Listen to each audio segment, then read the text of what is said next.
erkin baqira olmaganmiz, erkin hech narsani gapirtirishmaganda bizga. Bu to'g'ri bo'lganda, ya'ni dunyo qonuni bo'yicha to'g'ri bo'lgan.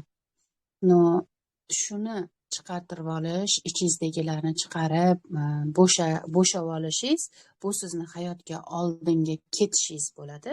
No, buni ikkita turi bor. Ya'ni siz hozir uni baqirasiz, chaqirasiz, u qilasiz, bu qilasiz. Aslida u kim? U siz baqirayotgan, u siz xayolan uni hamma narsa qilayotgan, aslida sizni ichki his-tuyg'ularingiz. Nima bo'lyapti shu paytda siz ular bilan urushib olyapsiz deganda, o'zingizni ichki his-tuyg'ularingiz bilan, o'zingizni qaysidir qismingiz bilan urushyapsiz-da.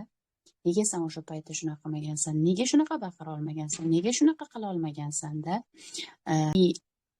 Buni ongli ravishda bajarayotganinglar, bu judayam go'zal, judayam zo'r.